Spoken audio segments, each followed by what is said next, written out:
What would you trade for $3? Mercy Callahan traded her freedom. When the courthouse bell struck 7, Judge Harlan's ink was still wet, and her sentence was already set: marry, or hang her pride in a jail cell. 23 men crowded the depot platform, their boot heels drumming against warped planks. "She stole from the till," someone called. "Make it legal or make it swift." The wedding dress hung on the schoolhouse door like a scarecrow, its sleeves stuffed with newspaper. Mercy touched the folded edge of the document. Tomorrow at dawn she'd wear it to marry Billy Erskine punishment for taking $3 to buy medicine for the widow Torres. Judge Harlan tapped his gavel against the window glass. Sunrise ceremony. The whole town bears witness. Ranch boss Thomas McKenna stood apart from the crowd, counting bills with steady hands. The money fell through his fingers like water. He stopped at exactly $3.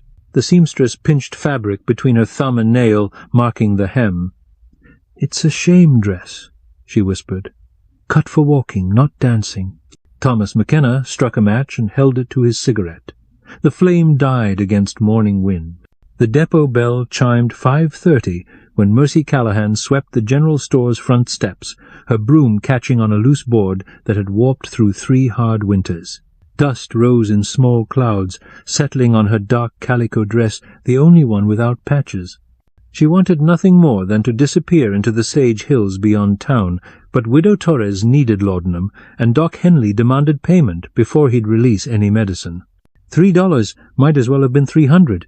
The brass, Till sat open on the counter inside, yesterday's receipts still scattered like fallen leaves.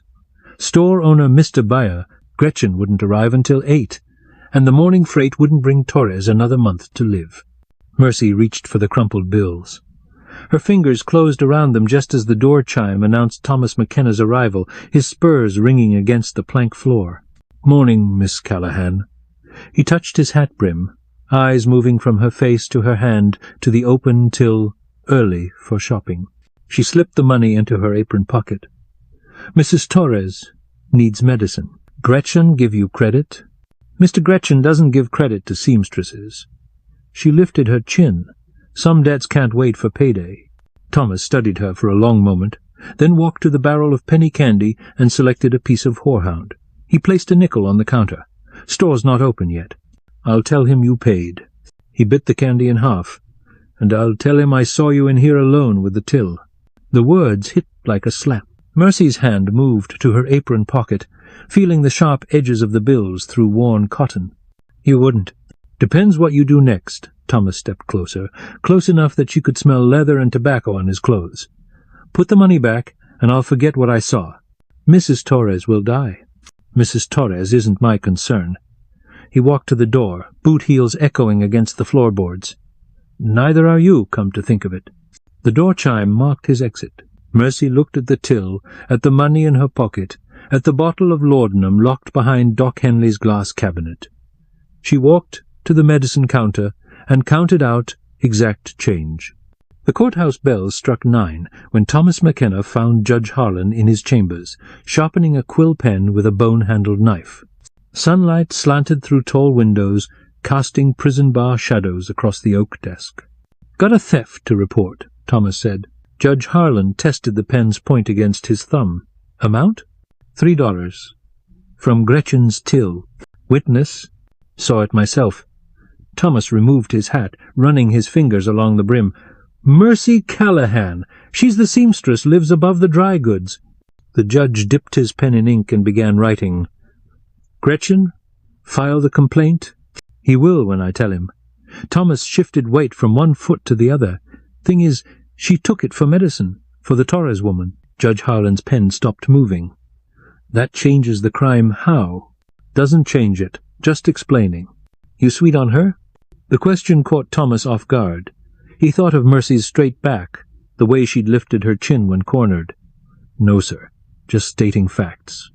The judge finished writing and sprinkled sand over the wet ink. "Law's the law, theft's theft. But seeing as it's a woman and under $10, he looked up. Marriage or jail? Her choice." Thomas felt something shift in his chest, like a horse shying from thunder. Marriage? Old territorial statute. Keeps the county from feeding prisoners. Judge Harlan shook the sand from the paper. Course, somebody's got to volunteer to marry her. Otherwise it's 6 months breaking rocks. The courthouse fell quiet, except for the clock's steady tick. Thomas thought of Billy Erskine, who'd been sniffing around Mercy for months, with his gap-toothed smile and whiskey breath. "I'll marry her," he heard himself say.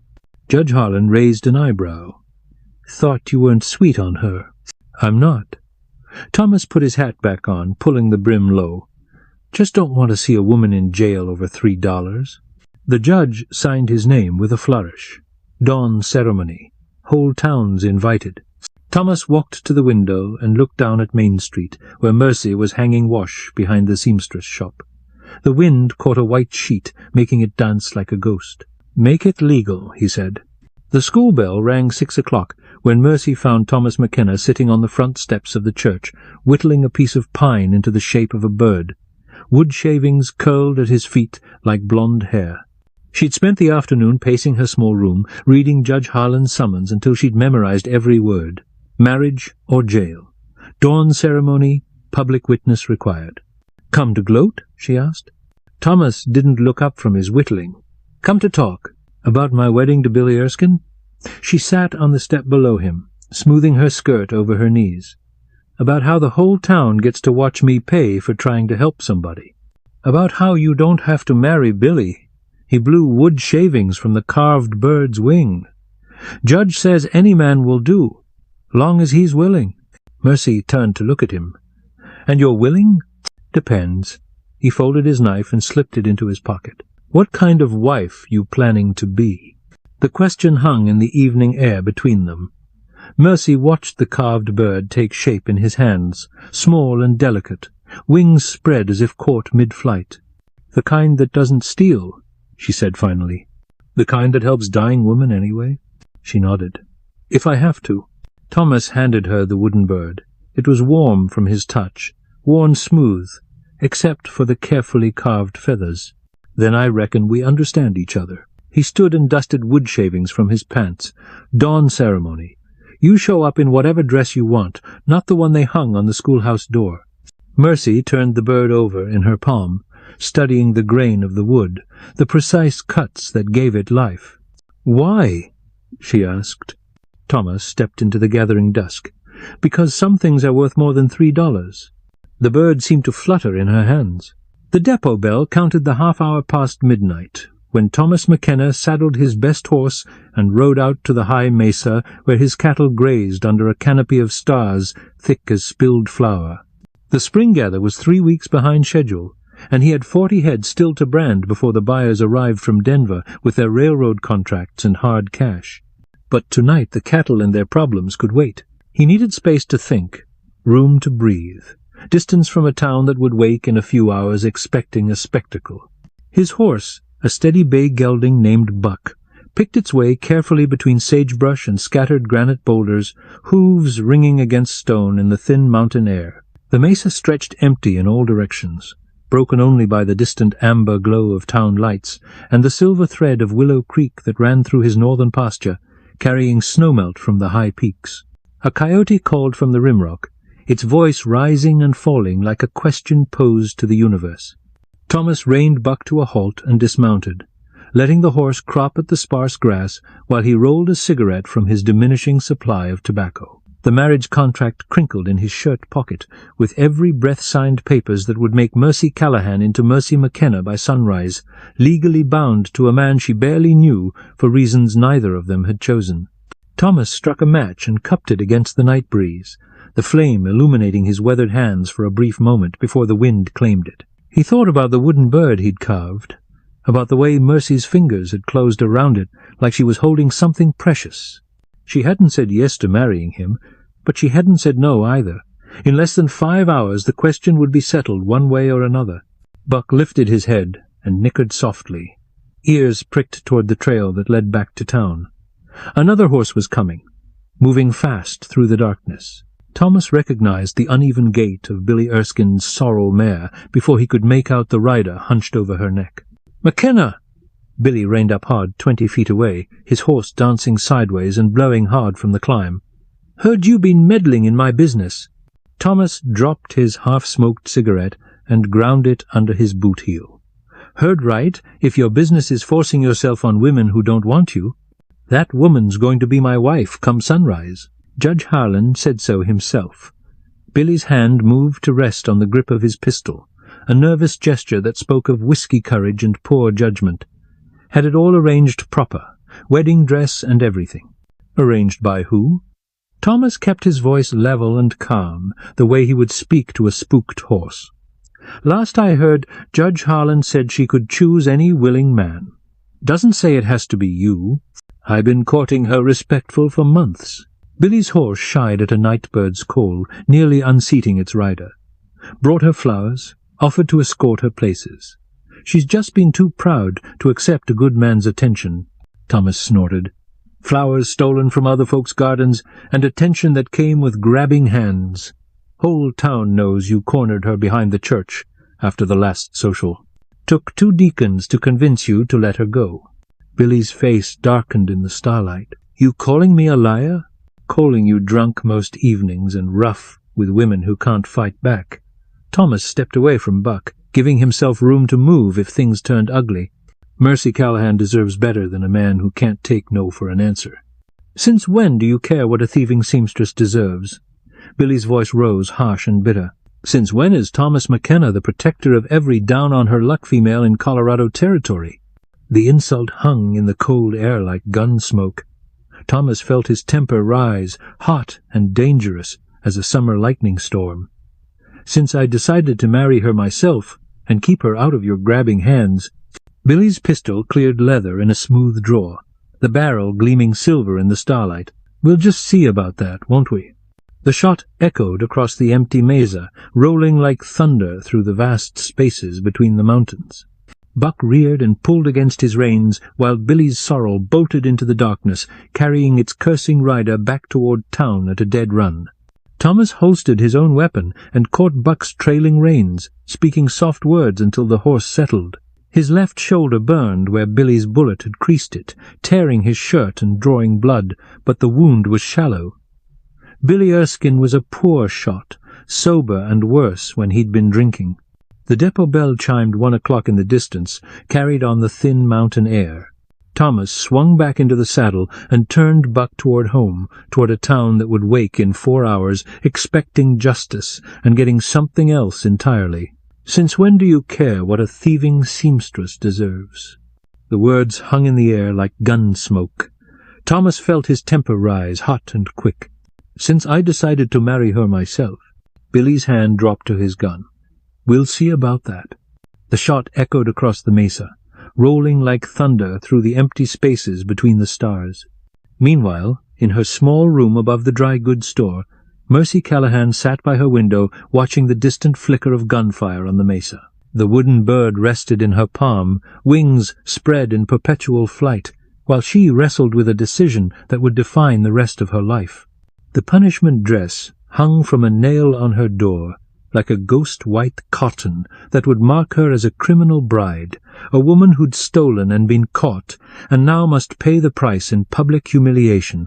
But Thomas McKenna had given her another choice, an escape from Billy Erskine's whiskey breath and wandering hands. She thought about the ranch she'd never seen, the cattle and endless sky, the possibility of a partnership built on mutual respect rather than legal coercion. Thomas McKenna was a hard man, but a fair one, known throughout the territory for keeping his word and paying his debts. The church bell chimed 2 o'clock. In 3 hours she would walk down Main Street to face whatever justice the territory demanded. But she would walk in her own dress, carrying her own dignity, making her own choice about the man who would share her name. Mercy folded the wooden bird carefully into her handkerchief and placed it in her sewing basket, then began preparing for her wedding day. The church bell struck 5:30 when half the town of Cedar Springs gathered in the dusty space between the depot and the general store, drawn by the irresistible promise of scandal, served up with their morning coffee. Judge Harlan stood on the depot platform with his black leather Bible and territorial statute book, while the seamstress held up the shame dress she'd been forced to sew white cotton with long sleeves and a high collar, cut for penance rather than celebration. Mrs. Patterson clutched her reticule and whispered to her neighbour about the moral decay of young women these days. The blacksmith closed his forge early to witness the proceedings. Even old Pete Kowalski hobbled over from his usual spot by the general store's pot-bellied stove, determined not to miss the entertainment. "Where's the bride?" called someone from the back of the crowd. "Sun's coming up fast." Judge Harlan consulted his gold pocket watch, a gift from the territorial governor years ago when judges were scarce, and justice was whatever a man could enforce with a gun. "She's got until full sunrise to appear, or it's 6 months breaking rocks." "And where's Billy Erskine?" asked Mrs. Patterson, craning her neck to scan the assembled crowd. "Shouldn't the groom be here by now?" "I'm here," Billy announced, pushing through the crowd with his left arm cradled in a makeshift sling and a purple bruise decorating his jaw like war paint. "Ready to do my duty by the law and the woman." "What happened to your arm?" the seamstress asked with undisguised curiosity. "Riding accident," Billy said through gritted teeth. "Horse spooked in the dark." The crowd murmured with interest. Riding accidents were common enough, but Billy's horse was known for its steady temperament. Still, stranger things had happened on the Colorado frontier. Mercy Callahan appeared at the far end of Main Street like an apparition, walking with measured steps toward the depot platform. She wore her Sunday dress, deep blue wool with pearl buttons, and a collar edged in lace she'd tatted herself during the long winter evening. The punishment dress remained forgotten on its nail, a white symbol of shame that would have no part in this ceremony. The crowd parted as she approached, some faces showing disappointment that she hadn't worn the expected costume of humiliation. Others nodded approval at her quiet dignity, the way she held her head high despite the circumstances that had brought her to this moment. "Miss Callahan," Judge Harlan called from the platform, "you ready to proceed with this ceremony?" "I am, Your Honor." Her voice carried clearly across the morning air, steady and certain. Billy Erskine stepped forward, his good hand smoothing his hair.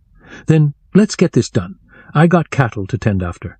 But Mercy remained at the foot of the platform steps, her gaze scanning the crowd for a familiar face. "I'm ready to proceed, Judge, but not with Mr. Erskine." The crowd stirred like wind through wheat. Billy's face darkened. "What do you mean, not with me? Judge said you had to marry somebody willing, and I'm willing." "The law says I can choose any willing man," Mercy replied, climbing the platform steps with careful precision. "I choose Thomas McKenna." "Thomas McKenna ain't here," Billy snarled. "And he ain't coming. Man's probably halfway to Denver by now, running from his own foolish offer." The sound of approaching hoofbeats answered him. Thomas McKenna's bay horse thundered up Main Street, lathered with sweat and breathing hard from the long ride down from the mesa. Thomas swung down from the saddle before Buck had fully stopped, his hat gone and his shirt torn at the left shoulder where Billy's bullet had found its mark. Blood had soaked through the makeshift bandage he'd tied around the wound, but he walked steady and sure toward the platform, his eyes never leaving Mercy's face. "Sorry I'm late," he said, loud enough for the entire crowd to hear. "Had some business to settle first." Billy Erskine stepped forward, his injured arm forgotten in his rage. "Business ain't settled. Not by half." Thomas turned to face him, and the crowd fell silent at what they saw in his expression. "You saying you want another round, Billy? Because I'm happy to oblige, soon as I finish getting married." The crowd shifted nervously, sensing violence hanging in the air like the promise of storm. Women pulled their children closer, men calculated distances to doorways and cover. Judge Harlan slammed his statute book against the platform railing with a crack like a rifle shot. "Enough! This is a legal proceeding sanctioned by the territory of Colorado, not some barroom brawl." He pointed his gavel at Billy. "You got formal objections to this union. State them according to law or remove yourself from these proceedings." Billy's face worked like he was chewing something bitter and sharp. His good hand moved toward his gun, then stopped as he noticed Thomas's relaxed stance, the way the ranch boss's hand hung loose and ready at his side. "No objections," Billy said finally, the words scraping out of his throat like broken glass. He spat in the dust and pushed through the crowd, his boots dragging with each defeated step. Thomas climbed the platform steps 2 at a time, favoring his wounded shoulder slightly. When he reached Mercy's side, she held out her hand not for him to take, but to give him something wrapped in white cotton. The wooden bird lay in her palm, its wings spread wide in perpetual flight, warm from being carried close to her heart through the long night hours. "You carved this for me," she said quietly, her voice meant only for his ears. "I did." Thomas looked confused as she pressed it back into his hands. "Why are you returning it?" "Because I'm not a caged thing that needs rescuing any more." She touched the bird's carefully carved head with one gentle finger. "And neither are you. We're choosing this together, as equals." Thomas closed his fingers around the carving, feeling its familiar weight and texture. "Partners, then?" "Partners," she agreed. Judge Harlan cleared his throat officiously. "If you two are finished with your private conversation, we have a legal ceremony to conduct. The sun's fully up, and I have court business waiting." Thomas slipped the wooden bird into his vest pocket, right over his heart, and took Mercy's hands in both of his. They were warm now, steady and sure, no longer trembling with fear or uncertainty. "We're ready, Judge," Thomas said. The ceremony proceeded with all the dignity territorial law could provide. Judge Harlan read from his statute book about the bonds of marriage and the responsibilities of husband and wife in frontier society. When he reached the part about speaking now, or forever holding their peace, the only sounds were the distant lowing of cattle and the soft whisper of morning wind through the cottonwoods. "By the authority vested in me by the territory of Colorado and the United States government," Judge Harlan intoned, "I pronounce you husband and wife according to law. Mr. McKenna, you may kiss your bride." Thomas leaned close enough to smell the lavender soap Mercy used to wash her dark hair, close enough to see the flecks of gold in her brown eyes. "No shame dress," he murmured. "No shame wedding," she replied, her voice soft as a prayer. Their lips met as the sun climbed higher over the eastern mountains, burning away the last shadows of night, and illuminating a new beginning neither of them had expected when they'd awakened in darkness hours before.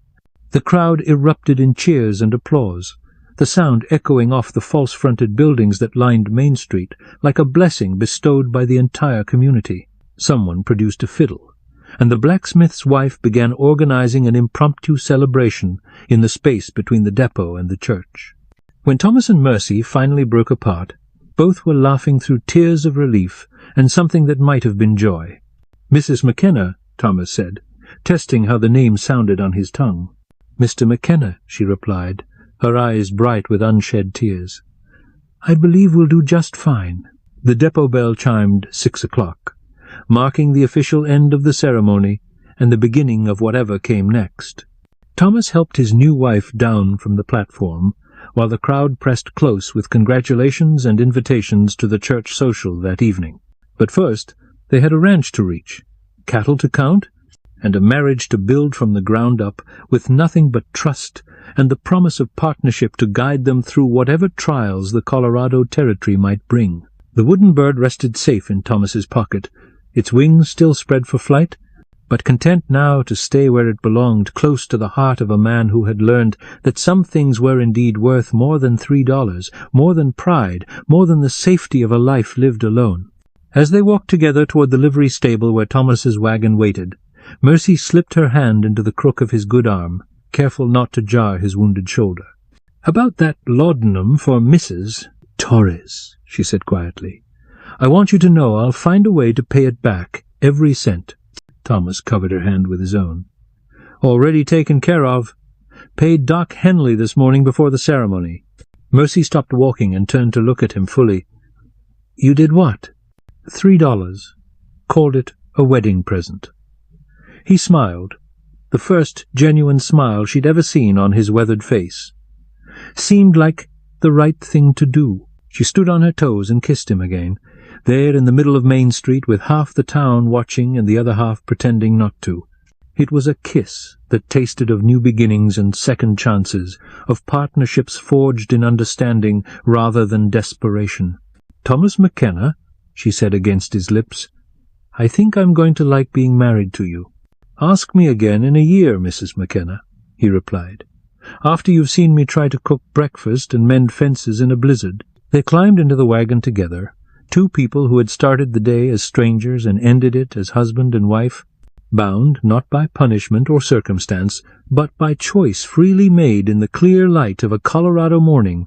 The wooden bird rode with them toward the ranch, toward whatever challenges and joys awaited them in the vast spaces of the territory they would now share. Behind them, Cedar Springs settled into the rhythm of another frontier day, already spinning the tale of the punishment wedding that became something else entirely, a story of justice tempered by mercy, of love discovered in the most unlikely circumstances. And in the small adobe house behind the church, Widow Torres took her first pain-free breath in months, thanks to the laudanum purchased with stolen money, and repaid with something far more valuable than silver, the kind of love that sees beyond the law to the human heart beneath. If something in this story touched you, linger with us. We'll handle the rest.